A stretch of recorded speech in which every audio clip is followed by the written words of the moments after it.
Hello student, जैसा कि last class में अपन ने exercise 10.2 class 11th mathematics NCERT में जो क्वेश्चन नंबर 6 तक कंप्लीट किए थे। नेक्स्ट आपके पास है क्वेश्चन नंबर 7। तो आपने एक चीज़ नोटिस की होगी, क्वेश्चन नंबर फर्स्ट में अपन ने हॉरिजॉन्टल और जो वर्टिकल जो टाइप था उसके बारे में बात की थी लाइन के, और जो बाकी question number second, third, fourth, fifth और सिक्स था उसमें से क्या हो रहा था, 1 पॉइंट फॉर्म आ रही थी। 1 point form in the sense जब आपके पास एक पॉइंट हो x1 y1 एंड आपके पास क्या हो, स्लोप, प्रवणता, ढाल, स्लोप, झुकाव, कुछ भी बोलो है ना, m। तो उस केस में लाइन की इक्वेशन क्या होती थी, y minus y one m x minus x one. यही फॉर्मूला लगा के मैंने question number second, third, fourth, fifth और सिक्स्थ कंप्लीट किया था। ठीक है, अब उसमें हो सकता है कि डाटा थोड़ा अलग अलग तरीके से रहा हो, बट फाइनली अपने पास क्या था, एक पॉइंट था और एक क्या थी, स्लोप। अब नेक्स्ट जो आगे के क्वेश्चन है उनमें आपको ज़्यादातर देखने को मिलेगा 2 पॉइंट फॉर्म, है ना। उसमें क्या रहेंगे, आपके पास 2 पॉइंट्स रहेंगे। तो उस केस में क्या होगा, x1 y1 2 पॉइंट रहेंगे, x1 y1 और x2 y2 2 पॉइंट रहेंगे।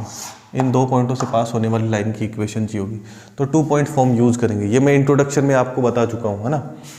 ताकि अभी मैं इसलिए बता रहा हूँ ताकि आगे क्वेश्चन में भी अपन यही अप्लाई करने वाले हैं। तो एक बार आप मतलब इनको देख लोगे तो दिमाग में कुछ सेट हो जाएगा कि हाँ भाई इन्हीं को अपन काम में ले रहे हैं, इसी के हिसाब से अपने को डाटा दे रखा है। ठीक है, तो इक्वेशन यही रहेगी अपने पास, y minus y one m x minus x one. तो यहाँ पे जो m है ना, m जो स्लोप है उसको निकालने का तरीका चेंज हो जाएगा। कब, जब आपके पास 2 पॉइंट होंगे, तो वो क्या हो जाएगा, y2 minus y one upon x2 minus x one.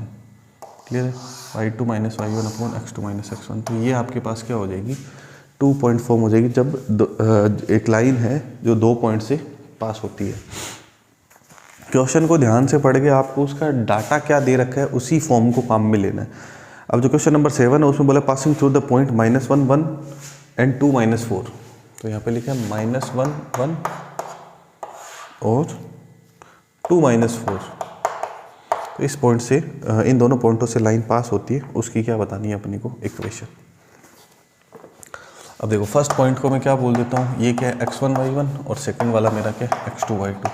बस अब इस वाले फॉर्मूले में क्या करनी है, मुझे वैल्यू रखनी है। बहुत ही ईजी है, 2 पॉइंट फॉर्म है तो 2 पॉइंट से पास होने वाली लाइन की इक्वेशन चाहिए आपको, बस बात खत्म। मैं ये रफ कर देता हूँ ना, ये मैंने आपको समझाने के लिए ताकि आपको दिमाग में रहे, इसलिए मैंने बताया है। बाकी अभी अपन कर देते हैं अप्लाई क्वेश्चन नंबर 7 में। तो 2 पॉइंट आपके पास है, -1 1 और 2 -4। देखो फॉर्म अप्लाई कर देते हैं अपन। ये x1 y1, ये अपना x2 y2। तो y minus y one m x minus x one. तो स्लोप कैसे आएगी, y2 minus y one upon x2 minus x one.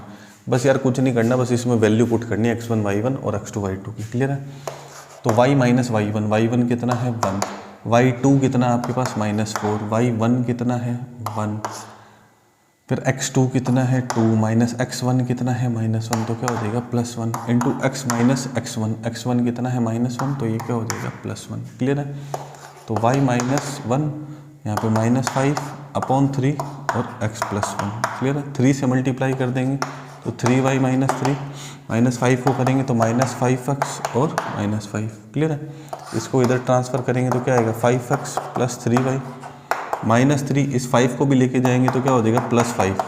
यार ये एक नॉर्मल सी कैलकुलेशन है, वो आप खुद कर सकते हो, उसमें कुछ हार्ड एंड फास्ट नहीं है। तो फाइनली क्या बनेगा, 5x + 3y, 5 - 3 कितना आ जाएगा 2। तो ये आपका आ जाएगा आंसर। ठीक है, तो मैं एक बार आंसर चेक कर लेता हूँ एक्सरसाइज 10.2 में क्वेश्चन नंबर 7 का। यस, 5x + 3y + 2 = 0 रहेगा। अगर आपको नोट करना है तो आप वीडियो पॉज करके नोट कर सकते हो। मैं नेक्स्ट 8th क्वेश्चन की बात करता हूँ। नेक्स्ट जो 8th क्वेश्चन आपके पास है उसमें आपको गिवन है perpendicular distance from the origin is 5 unit. एक लाइन की इक्वेशन बनानी है अपने को जिसकी ओरिजिन से परपेंडिकुलर डिस्टेंस है वो कितनी है, 5 यूनिट। तो यार जब भी इस डिस्टेंस की बात होती है तो आपको समझ जाना चाहिए कि वो p की बात कर रहा है, और p कब आता है, नॉर्मल फॉर्म में। ठीक है। और आगे पढ़ते हैं तो आगे लिखा हुआ the angle made by the perpendicular with the positive x axis is 30 degree. तो ये जो परपेंडिकुलर है एक्स एक्सिस के साथ जो पॉजिटिव डायरेक्शन में एंगल बना रहा है वो एंगल कितना है आपके पास 30 डिग्री। इट मीन्स यहाँ पे किसकी बात हो रही है, अल्फ़ा की। तो यार जो लाइन की नॉर्मल फॉर्म थी या परपेंडिकुलर फॉर्म, नॉर्मल फॉर्म वो क्या थी, उसी का डाटा है अपने पास। तो x cos alpha plus y sine alpha equal to p. Normal form ये होती थी अपने पास, ठीक है। तो यहाँ पे अल्फ़ा आपको पता है 30 डिग्री और जो ओरिजिन से परपेंडिकुलर डिस्टेंस है वो आपका क्या है, पी 5 यूनिट। तो बस इसमें डाटा पुट कर देते हैं। कोस अल्फ़ा आ जाएगा 30 degree plus y sine 30 degree और पी आपके पास है 5। तो कोस 30 की वैल्यू साइन 60 के इक्वल मतलब √3/2 और साइन 30 की value 1/2 equal to 5। √3x plus y equal to 10। 2 का एलसीएम लेके उधर ट्रांसफ़र कर दूंगा मैं। तो ये आपके पास क्या आ जाएगी, लाइन की इक्वेशन आ जाएगी। तो बस यही मैं आपको बोल रहा हूँ कि कौन से क्वेश्चन में कौन सा डाटा दिया हुआ है उसी इक्वेशन को आपको क्या करना है, यूज़। इसी तरीके से अपन 9th क्वेश्चन को डिस्कस करते हैं। 9th क्वेश्चन में आपके पास लिखा है the vertices of triangle PQR। तो एक ट्राइंगल है PQR,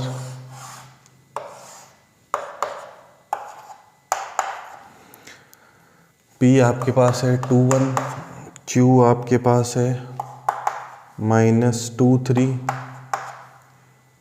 और R आपके पास है 4 5।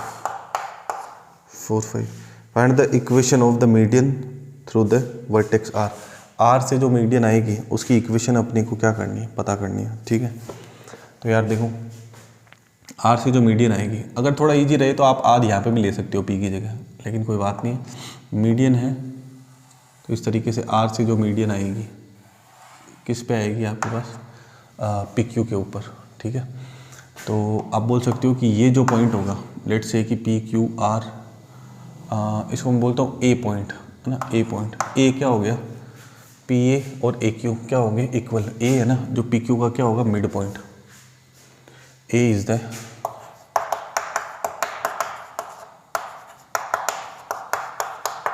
मिड पॉइंट, मध्य बिंदु होगा, मिड पॉइंट ऑफ PQ। तो P आपको पता है कितना है, 2 1, Q पता है आपको -2 3 और A आपको पता करना है, ये क्या है, मिड पॉइंट है। समझ आ रही चीज़। तो मिड पॉइंट फॉर्मूला लगा लेते हैं। लेट से कि ये क्या है, XY है, XY है। तो X की वैल्यू क्या होगी, x1 प्लस x2/2। Y की वैल्यू क्या होगी, y1 प्लस y2/2। तो A कितना आ जाएगा, x कितना आ जाएगा, 2 - 2 0/2, तो 0 आ जाएगा। 1 + 3 4 4/2 2 आ जाएगा। तो आपको क्या पॉइंट मिल गया 0 2। तो आपको जो पॉइंट R से जो क्या जा रही थी, क्या पास हो रही थी आपके पास, जो मीडियन पास हो रही थी उसकी इक्वेशन आपको चाहिए थी, ठीक है ना। तो पॉइंट A आपको पता नहीं था, आपको पता चल गया, और पॉइंट R आपको पता ही था। तो A और R है तो यही तो क्या है, मीडियन है। तो AR की इक्वेशन बना सकते हैं। A निकाल लिया, मिड पॉइंट है, और R आपको पहले से पता था। तो अब 2 पॉइंट फॉर्म लगा देंगे अपन, y - y1 m x - x1। Clear है, आई होप आपको समझ आ रहा होगा। तो आपको नोट करना है तो आप वीडियो पॉज करके नोट कर सकते हो, मैं इसको रफ कर देता हूँ। पॉइंट R से पास होने वाली मुझे मीडियन चाहिए, तो मुझे AR की इक्वेशन चाहिए। A PQ का मिड पॉइंट है, तो इक्वेशन ऑफ AR चाहिए। A मुझे पता चल गया मिड पॉइंट है, वो कितना है 0 2। R क्वेश्चन में गिवन है 4 5। सर अब 2 पॉइंट फॉर्म अप्लाई कर देते हैं, y - y1 m x - x1। Late से कि ये x1 y1 है और ये x2 y2। इससे देखो कुछ फ़र्क नहीं पड़ेगा, आप AR निकालो RA निकालो, मतलब A को x1 y1 मानो या A को x2 y2 मानो, उससे कुछ फ़र्क नहीं पड़ने वाला है ना। तो इसमें कंफ्यूज होने की ज़रूरत नहीं है, जिसको चाहो आप x1 y1 दे सकते हो। ऐसा नहीं हो कि स्लोप के लिए अलग x1 y1 डिसाइड कर रहे हो और इक्वेशन निकाल रहे हो तो अलग डिसाइड कर रहे हो। ऐसा करोगे तो प्रॉब्लम हो जाएगी फिर, ठीक है ना। तो y - y1 करेंगे तो y1 आ जाएगा 2, और x - x1 करेंगे तो x1 आ जाएगा 0। अब करेंगे y2 - y1 तो 5 - 2 3, 5 - 2 कितना आ जाएगा 3, और x2 - x1 करेंगे तो 4 - 0 क्या आ जाएगा 4। अब कर देते क्रॉस मल्टीप्लाई, तो ये क्या हो जाएगा 4y - 8 इक्वल टू 3x, तो 3x minus 4y plus 8 equal to 0। इनको एक साइड ट्रांसफ़र कर लेते हैं और मैं चेक करता हूँ आंसर की में आंसर। तो ये है एक्सरसाइज 10.2 में क्वेश्चन नंबर 9।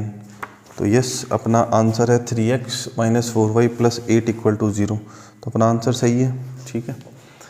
नेक्स्ट देखते हैं क्वेश्चन नंबर 10।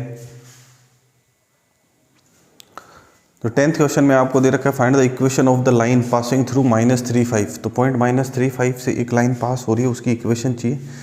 तो खाली पॉइंट से इक्वेशन नहीं बनेगी, तो अपने को स्लोप भी चाहिए। तो क्वेश्चन को आगे पढ़ते हैं। Perpendicular to the line through the point 25 minus 36। तो अपने को मिल गई स्लोप भी, क्योंकि क्वेश्चन ने क्या बोला, बहुत ध्यान से पढ़ो, अच्छा क्वेश्चन है कि एक पॉइंट है, लेट से वो यहाँ पे है -3,5 है ना, उससे एक लाइन पास होती है, उसकी इक्वेशन चाहिए। ये जो मैं बना रहा हूँ इस लाइन की इक्वेशन चाहिए, और जिस लाइन की इक्वेशन चाहिए ना वो इन दो पॉइंटों से जो पास हो रही है लाइन उसके परपेंडिकुलर है। कौन से दो पॉइंट हो गए यहाँ पे, 25 और -36। लेट से कि ये A है, ये B है और ये PQ है। तो मुझे पॉइंट P से पास होने वाली लाइन की इक्वेशन चाहिए, जो लाइन है वो AB पर क्या हो, परपेंडिकुलर हो। ऐसा क्वेश्चन में बोला हुआ है, ठीक है। तो मैं बोल सकता हूँ जो PQ है वो परपेंडिकुलर होगी किस पे, AB पे, ठीक है। A और B अपने को पता है, ठीक है। तो अब आपको स्लोप का जो कॉन्सेप्ट है उसको दिमाग में लाने की ज़रूरत है। मैंने बोला था मेरे पास पॉइंट है, बट मेरे पास क्या नहीं है, स्लोप नहीं है। तो स्लोप के लिए ही उन्होंने बोला हुआ है कि -3,5 से पास होने वाली लाइन जो कि 25 और -6 को मिलाने वाली जो लाइन है उसकी क्या है, परपेंडिकुलर। अगर दोनों लाइनें परपेंडिकुलर होगी, लेट से कि जो PQ है उसकी स्लोप M1 है और AB है उसकी स्लोप क्या है, M2 है, तो दोनों की स्लोप का मल्टीप्लिकेशन क्या होगा, -1। ये मैं पहले बता चुका हूँ आपको, ये आपको माइंड में रहना ज़रूरी है। अगर क्या है आपके पास पैरेलल है, क्या है, पैरेलल है दोनों लाइनें, तो उनकी स्लोप क्या होगी, इक्वल। अगर परपेंडिकुलर है तो उन दोनों की स्लोप का मल्टीप्लिकेशन कितना होगा, -1। उन दोनों की प्रवणताओं का गुणनफल कितना होगा, -1। क्लियर है। तो मैं लाइन AB की जो स्लोप है वो निकाल सकता हूँ, स्लोप ऑफ लाइन AB है ना। लाइन AB की स्लोप को मैंने M2 बोला है, तो M2 क्या आएगा, y2 minus y1 upon x2 minus x1। तो M2 इक्वल टू y2, इसको लेट से कि ये x1 y1 है और ये क्या x2 y2। तो क्या आएगा 6 minus 5 upon x2 minus x1 -3 -2। तो 1 अपॉन -5 मतलब -1 अपॉन 5 स्लोप है किसकी, AB लाइन की। तो मुझे AB लाइन की इक्वेशन नहीं चाहिए, AB लाइन की स्लोप नहीं चाहिए, मुझे PQ लाइन की इक्वेशन चाहिए और PQ लाइन की क्या चाहिए, स्लोप। तो मैंने भी बोला कि PQ परपेंडिकुलर है AB पर, क्लियर है। तो इन दोनों की स्लोप का मल्टीप्लिकेशन -1 होगा। तो M2 आपको पता चल चुका है, तो M1 की वैल्यू क्या होगी, M1 क्या होगा, -1 अपॉन M2, -1 अपॉन M2। तो आपको क्या करना है, बस इसका उल्टा करके माइनस लगाना है, -1 अपॉन -1/5। तो माइनस माइनस कैंसिल हो जाएगा, फाइनली क्या मिल जाएगा आपको 5। तो अपनी जो रिक्वायर्ड स्लोप है लाइन PQ की वो कितनी है, 5 है। Slope of line PQ M1 क्या है, 5 है, और पॉइंट आपको पता है P कितना है, -3,5। इक्वेशन ऑफ लाइन PQ बहुत सिंपल है। बस आपको एक बार ये कॉन्सेप्ट समझ में आ गए तो उसके बाद आप बहुत इजीली कर सकते हो। उसके लिए आपको थोड़ी सी प्रैक्टिस करनी पड़ेगी। जो इंट्रोडक्शन मैंने बताया तो उसकी फॉर्म्स को दिमाग में बिठाना पड़ेगा कि भाई कौन सा डाटा अपने को दे रखा है ना। हाँ, और अगर कोई शुरू से देख रहा है, मतलब लाइन से first part, second part, third part, तो आई थिंक उसको कोई भी प्रॉब्लम नहीं आ रही है। बीच बीच में से अगर आप स्किप करके देखोगे या कुछ मान लो एक सेकंड पार्ट आपने देखा ही नहीं, थर्ड पे सीधा जंप कर गए, तो फिर गड़बड़ हो सकती है। ठीक है, चलो। तो y minus y1 mx minus x1 होगा। तो यहाँ पे m1 लिख लेता हूँ मैं। y1 मेरा पॉइंट क्या आ जाएगा, 5। m1 स्लोप क्या आ जाएगी, 5। x माइनस x1 कितना आ जाएगा, -3, तो हो जाएगा +3। तो y माइनस 5x प्लस 15, इसको ट्रांसफ़र कर लेते हैं। 5x यहाँ पे आ जाएगा -y और प्लस का 20 = 0। तो ये आपके पास क्वेश्चन नंबर 10 में लाइन की इक्वेशन आ जाएगी। मैं एक बार चेक कर लेता हूँ एक्सरसाइज जो 10.2 है उसमें क्वेश्चन नंबर 10 यस। तो 5x - y + 20 = 0 करेक्ट आंसर है। ठीक है, नेक्स्ट देखते हैं क्वेश्चन नंबर 11।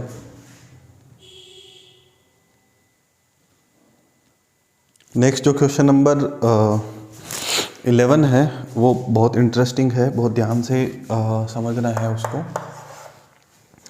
उसमें लिखा हुआ है a line perpendicular to the line segment joining the point 1 0 2 3।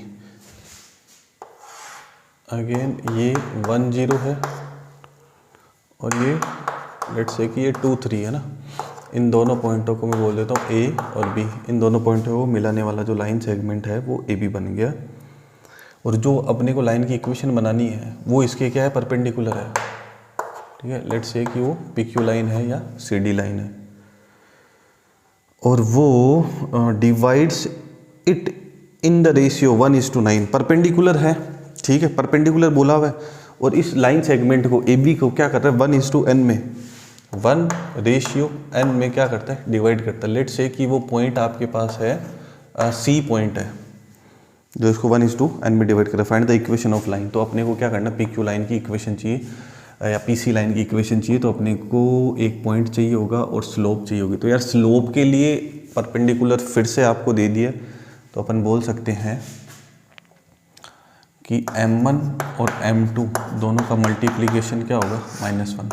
आप कोई भी m1 ले लो, कोई भी m2 ले लो। लेट्स से कि मैं ए बी लाइन की स्लोप को m1 लेता हूँ और जो pc या pq लाइन है ना, pc बोलो या pq बोलो एक ही बात है ना, मैं चलो इसको pc बोल देता हूँ। ठीक है ना, pq pc में कंफ्यूज होने की जरूरत नहीं है। ऐसे थोड़ी है, यहाँ पे जो लाइन बनेगी और इधर जो pc और pq तक लाइन अगर बोलेंगे c से q तक आते आते उसकी स्लोप चेंज हो जाएगी। लाइन तो स्ट्रेट लाइन होती है, सीधी लाइन होती है ना। तो पी सी पी क्यू एक ही बात है। लाइन पे एक पॉइंट चाहिए अपने को, कोई सा भी उगले ही, ठीक है, और स्लोप चाहिए इक्वेशन बनाने के लिए। तो पॉइंट के लिए तो बोला हुआ है कि 1:n में डिवाइड करेगा और लाइन के लिए बोला हुआ है दोनों परपेंडिकुलर, तो उससे स्लोप आ जाएगी। तो ए बी की स्लोप को m1 बोला और पी सी की स्लोप को मैंने क्या बोला m2। ठीक है, तो मैं m1 निकाल देता हूँ।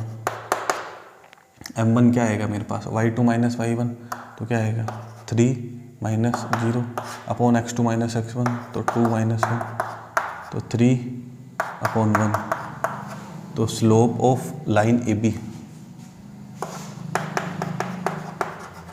Slope of line A B m1 कितना मिला मुझे 3।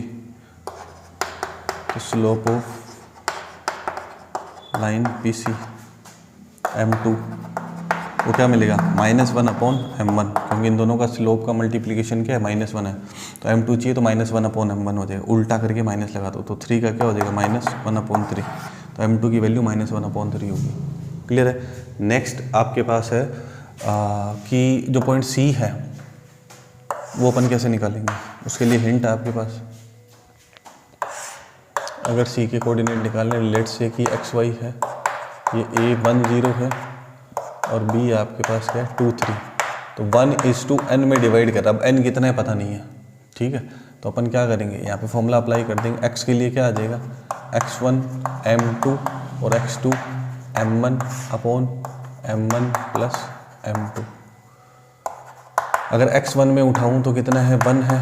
m2 मतलब मेरा रेशियो, ये क्या है m1 और ये क्या है m2। सेक्शन फॉर्मूला मैं आपको बता चुका हूँ पहले ही, है ना। तो ये आ जाएगा यहाँ पे x1 की वैल्यू 1 है, ये है x1 y1 और ये क्या है मेरा x2 y2। तो x1 मेरा 1 है, m2 n है, प्लस x2 आपके पास 2 है और m1 1 हो गया। m1 + m2 मतलब 1 + n हो गया। तो x की वैल्यू आ गई मेरे पास n + 2/n + 1। अभी n कितना है वो अपने को पता नहीं है। क्वेश्चन में कुछ दिया रहता है n की जगह तो बात करते हैं अपन। तो आंसर में भी क्या बनने वाला है n बनने वाला है। इसी तरीके से इसका y कोऑर्डिनेट भी निकाल लेते हैं। y कोऑर्डिनेट के लिए क्या करेंगे y1 m2 और y2 m1/m1 + m2। तो y1 आपके पास कितना बना, y1 आपके पास है 0 × m2 n है, प्लस y2 आपके पास कितना है 3, y2 आपके पास 3 है और m1 1 है, अपॉन n+1। तो फाइनली y आपके पास हो गया तो 0 हो गया, तो 3/n+1। तो आपको पॉइंट C के कोऑर्डिनेट पता चल गए x और y। x तो क्या मिला n/2 अपॉन n+1 और यहाँ पे 3/n+1। तो ये पॉइंट C के कोऑर्डिनेट आ गए। पॉइंट C के कोऑर्डिनेट अपने पास आ गए और स्लोप अपने को पता चल गई PC की। Slope of line PC m1, slope of line AB की क्या है m1 कितनी है 3 है, और slope of line PC m2 कितना है -1/3। अभी बताइए इन दोनों का मल्टीप्लिकेशन क्या होगा -1। तो अभी पॉइंट C अननोन था, बट अभी पॉइंट C की वैल्यू मिल चुकी है इन टर्म्स ऑफ n के पदों में। तो अपन अब क्या कर सकते हैं, बहुत ही ईजिली PC की इक्वेशन बना सकते हैं। अगर आपको लिखना है तो आप वीडियो पॉज करके लिख सकते हो। मैं अब इस स्लोप को काम में लेके और इस पॉइंट C को काम में लेके PC की इक्वेशन बना रहा हूँ, जो कि क्वेश्चन में पूछा है। मैं रफ करने वाला हूँ इसको, आपको लिखना है तो आप लिख सकते हो। तो इक्वेशन बनाते हैं अपन लाइन PC की, इक्वेशन ऑफ लाइन PC। तो C आपको पता चल गया पॉइंट n/2 अपॉन n+1 और 3/n+1। स्लोप आपको m2 पता चल गई थी -1/3। तो आ जाएगा y - y1 तो 3/n+1 तो slope m equal to x - x1 तो x1 आ जाएगा n+2/n+1। बस इसको सॉल्व कर लेंगे, आंसर मिल जाएगा। अगर n+1 का मैं एलसीएम लूँ तो y इंटू क्या हो जाएगा n+1 - 3/n+1 तो -1/3। यहाँ पे भी अगर मैं n+1 का एलसीएम लूँ तो n+1 into x minus n-2 ये बन जाएगा आपके पास। क्लियर है? तो n+1 से n+1 क्या हो जाएगा कैंसिल। तो अगर इसको मैं अंदर मल्टीप्लाई करूँ तो ये बन जाएगा, अंदर मल्टीप्लाई नहीं करते हैं, ऐसे ही रखते हैं इसको इधर 3 से मल्टीप्लाई कर देता हूँ तो ये हो जाएगा 3y n+1 और -3 और 3 क्या हो जाएगा आपके पास 9। ये हो जाएगा माइनस का n+1 इंटू एक्स और यहाँ पे माइनस है तो -n और +2 -n -2 है तो +n +2 हो जाएगा। तो ये माइनस अंदर गया तो इसने माइनस किया, बट ये वाला माइनस वापस क्या कर देगा प्लस, और इस n+1 इंटू एक्स को उस साइड ले जाके प्लस में लिख दो, आपका आंसर आपके सामने। n+1 इंटू एक्स प्लस का हो जाएगा +3y n+1 और फिर आपके पास है -9 फिर -n -2 = 0। तो -9 और -2 को आप -11 भी लिख सकते हो। तो यस, ये आपका फाइनल आंसर हो जाएगा। ठीक है, बहुत ही अच्छा क्वेश्चन था, कॉन्सेप्ट अच्छे थे। क्वेश्चन में बहुत सारा डाटा आपने को यूज़ करना था। तो -11 - n = 0, या फिर आप चाहो तो ये जो -11 और -n है उसको एक साइड कर सकते हो। मैं आंसर चेक कर लेता हूँ। आई होप कि आंसर यही होगा और आपको अच्छे से समझ आ रहा होगा कि किस तरीके से अपन ने इस क्वेश्चन को अटेम्प्ट किया है। ठीक है, बहुत सारी चीज़ें इसमें डिस्कस हुई थी। तो 10.2 का जो क्वेश्चन नंबर 11 है तो 1 + n इंटू एक्स, यस ये बन रहा है, और 3y 1 + x, और बस यहाँ पे -11 और n है उसको उस साइड लिखेंगे तो दोनों किस में आ जाएंगे प्लस में। तो इक्वल में 0 नहीं लिख के 11 + n यही लिखा हुआ है। तो ये आपका क्या हो जाएगा करेक्ट आंसर। क्लियर है यार? आगे क्वेश्चन की आप प्रैक्टिस कर सकते हो। ठीक है, इसी तरीके से अपन आगे जो इंटरसेप्ट फॉर्म किस तरीके से यूज करते हैं या फिर जो नॉर्मल फॉर्म है उससे रिलेटेड अभी एक ही क्वेश्चन आया था 8, तो उन सब प्रॉब्लम को कैसे सॉल्व करेंगे वो देखते हैं नेक्स्ट क्लास में। आज के लिए इतना ही। Thank you so much.